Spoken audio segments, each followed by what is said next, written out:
walls of Fort Tarsus to explore the unknown and protect humanity.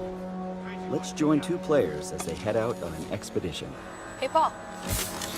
You ready to go? We're just grabbing some supplies. Just about ready. What are you gonna use today?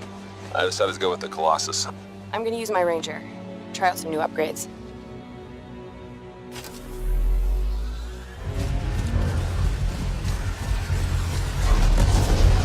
You can equip your Javelin exosuit with gear that brings devastating power to combat.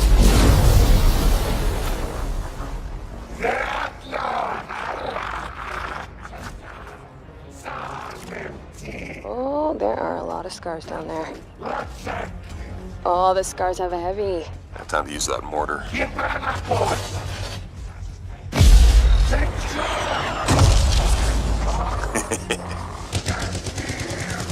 give me some covering fire.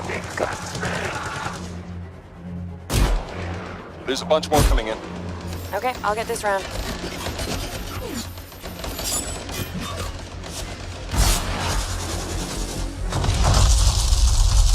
Thanks. Oh, come on. Be something good. Oh, yes! Jer's Wrath. Oh, nice. Face, and instead we'll just show you this new outfit that we got, complete with this red bandana and white hat, so we look kind of badass. Alright, so now the next stop is the saloon. All of the towns have saloons, which are the hubs for social activity in Wild West Online. You can buy drinks, talk to NPCs to get quests, gamble against the house, brawl against other players, and take part in other recreational activities. So we're going to look around in this saloon a little, and we're going to head out back here, check out where there's the card games, so you can play in this saloon, poker or roulette. There'll be different games in different saloons. Now, almost all open... Oh, there's a third guy. All right, so Mike, we're going to go left. We're going to go around here. We're going to flank him. So you take the left flank. I'm going to take the right flank. Sounds good. You come around, and we're going to crossfire them. So the first thing I'm going to do is sneak up on this guy right here. And I'm going to shoot him through his tent, and he is going to be a sad camper. When the time is right, we are going to say... Bye-bye. Now I'm going to sneak around here. And got him! Oh, Mike took down Davenport. Oh, crap! Shit. Our guy Sapient just shot Mike, so now it's just me. Bastard. Son of a bitch. There you are. Alright, got him. Alright, so I got the bounty. I lost Mike, but I got Sapient, and I got our bounty. It's being run and commented by Live, Motor Nation's #1 sponsor and event organizer. So this is where your story begins. Your goal? To become the greatest champion of all motorsports.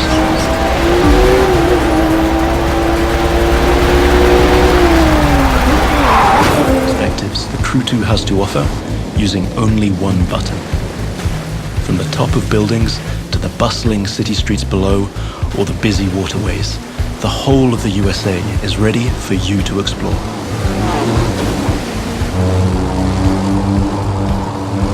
Now you might have noticed I keep scoring points here. That's what we call dynamic freestyle.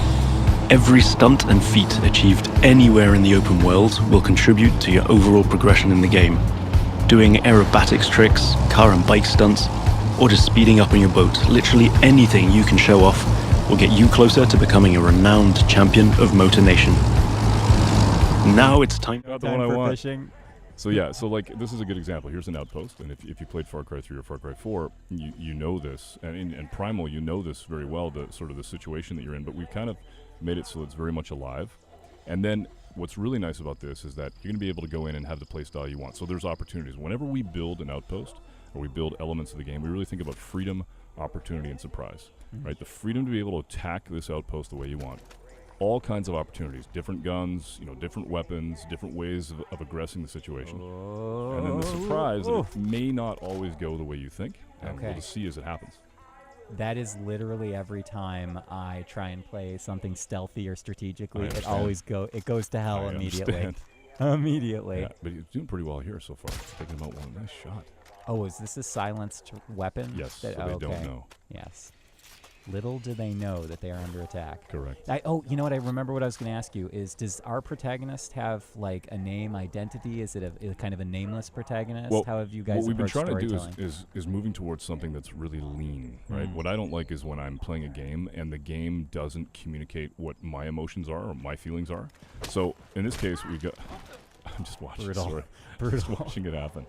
What we've got is a player character that's super lean. So you have an occupation, but from the standpoint of who you are, it's who you pick.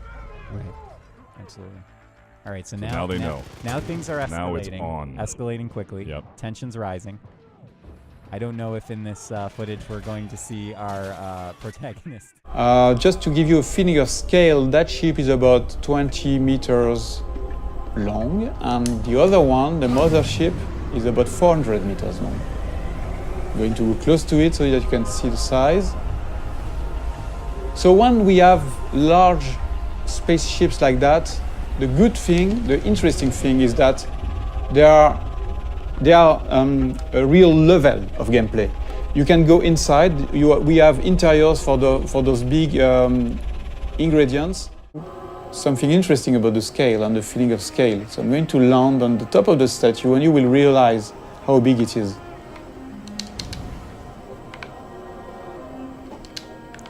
So here we have a wonderful vista. You can see here, this is a completely different experience from what we showed in the first demo. In the first one, Deacon gets clotheslined, and it sounded very painful, by the way. Oh, speaking of painful, okay, so the combat in this game is fairly brutal. John, you want to talk about that a little bit? Well, we just wanted to make it as, as realistic as possible. So, yeah, we're not holding back on that at all. And Sam's done most of his own stunt work for this. And I can tell you that when we're on the performance stage and we're capturing that stuff, we just try to keep it real, right? Right. Well, right. There was sort of a decision made at some point. What I've been on the project for 2 or 3 years now. Yeah, I think 3 years. And so early on, I think there was a more. What were we? It was more Kurt Russell and sort of a two-fisted thing, and then it turned into, hey, let's take this quite seriously. And what that required is a lot more. Taking this combat stuff and showing the horror of the violence that happens.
Last truck, get in.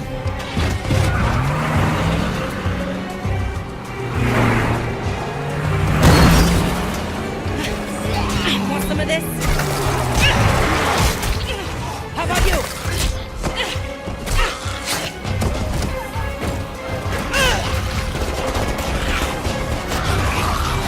How will you decide who belongs? Thanks. I owe you.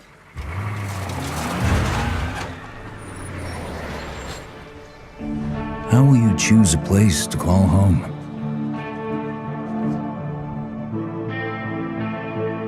How will you build it?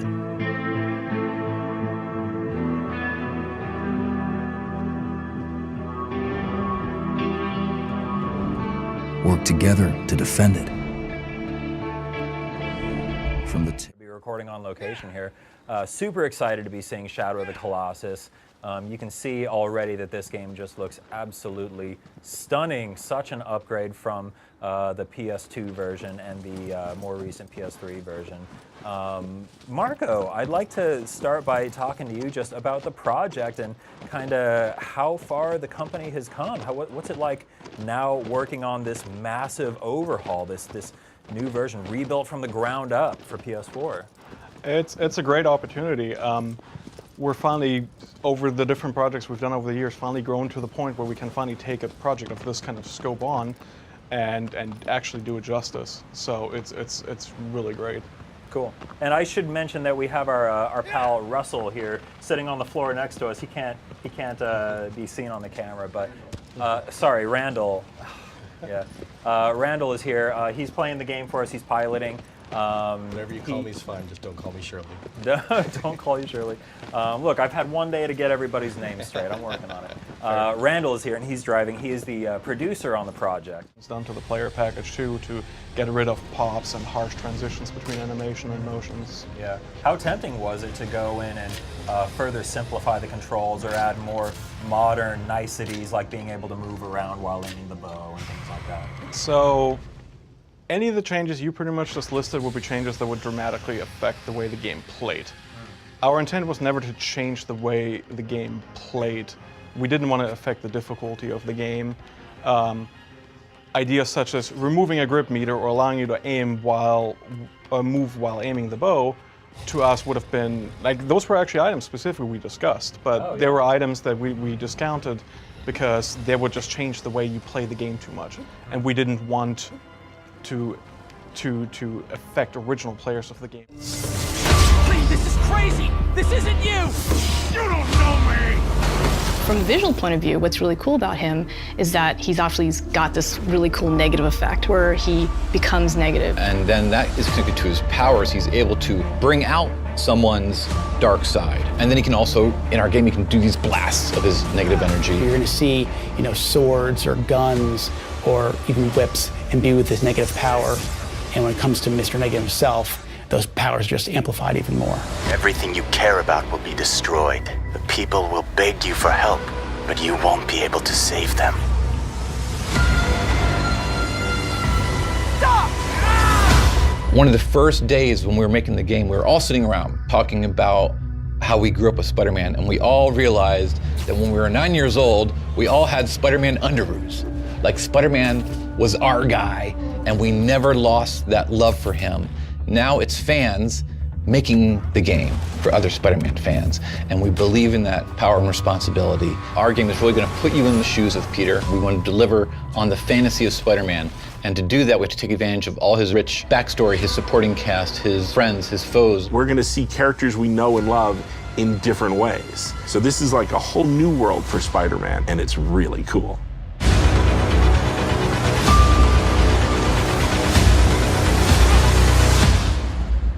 Chased us over the mountains.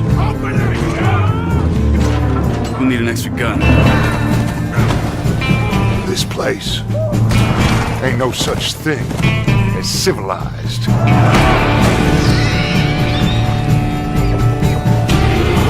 You're the only one of these fools that I trust. Where's our money?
Searching for more targets on the horizon, our sloop of war spots a rival pirate ship further inland.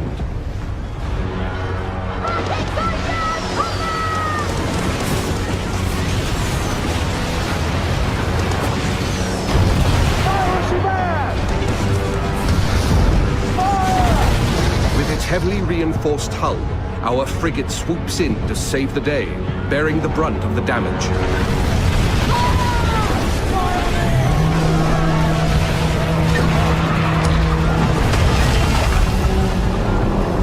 Another day, another victim! Speed, Mr. Mercy! Vamos con todo! Our gang of pirates is now taking aim at the frigate, and it will take team coordination to take her down. Fuego! Hold tight, lad! That ship's badly damaged! They're killing! We can take their ship! With the enemy ship's broadside now vulnerable, our frigate rushes in to board her. No water!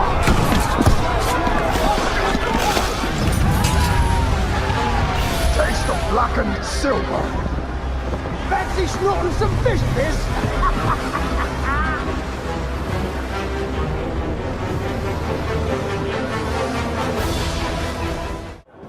Here we go, out of the main flying pass.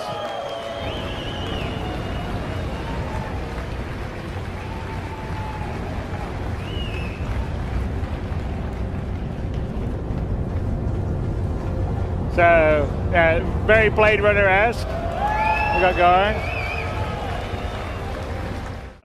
So there's a sense of wildlife. Some could be hostile, some could be passive. But we essentially want to make these planets living places that feel visceral, that have their own identity. When you go to ArcCorp or you go to Hurston, they feel totally different. They match with the sort of story and the history and the lore, and they feel tactile. They feel like a place that you could visit, a place that you could go and tell stories of, and take pictures of, or share with your friends. So someone's conveniently left us a knot. So you can use that to get a bit closer into the city.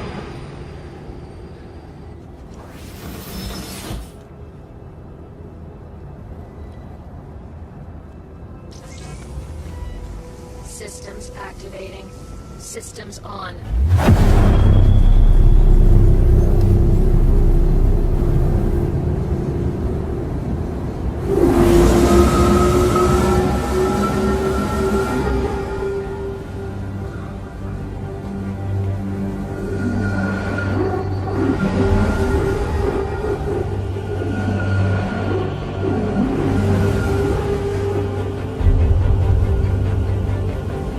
So you sort of can see the city stuff that seemed quite small as we flew over it. We're down on the ground and it's pretty huge.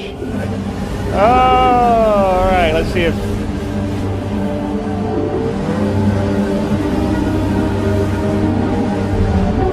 Oh! Glenn, you're just showing off now. The ginger guy, I told you. Right, so now what? I could go back and report to the captain that I found the bandits. Ah, don't be such a wimp. Get in there and chop that bastard to pieces. I want to see some bloodshed. All right, I'm going. You know I can't leave you here. Yeah, get him. Chop his ears off. I'll slaughter you. I can strike from 6 different directions, but timing is the most important thing. Nice. Rushing in can get me killed.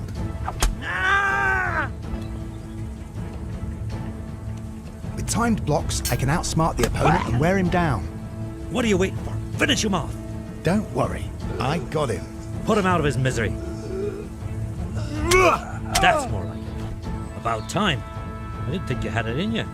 So what about your wounded mate? Skewer him too. He's half dead anyway. Nah, I might still get something out of him. I doubt it. I'm fucking dying here. Nobody can match me with iron in their hands, and some damn peasant kills me. Dagger covered in horse shit. See? I told you. Or I could go and report to the captain what I found out. To hell with that, it's a waste of time. It's the roaming remains of those raiders who came before you, caught short in pursuit of their own legends.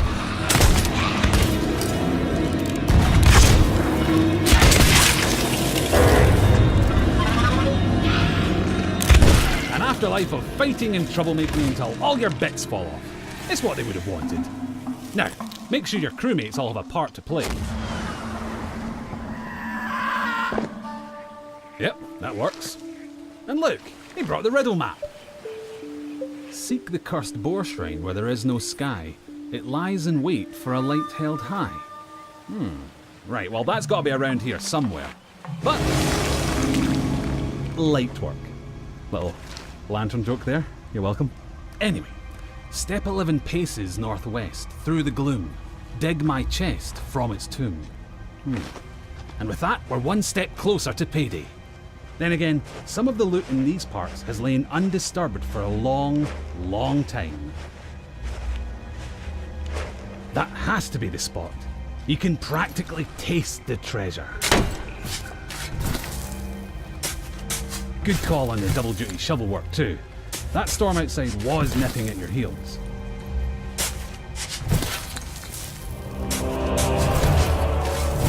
Ah, very nice. Of course, the trouble with treasure, as a rule, is that the owners really like to hang on to it. If you've got your hands full, it's up to your crew to watch your back.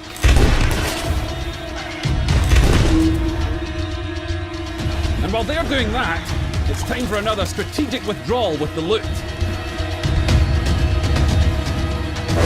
Nope, not that way. That's it. Easy now. Don't stop, keep going. Almost there. Watch that next step, it's a doozy.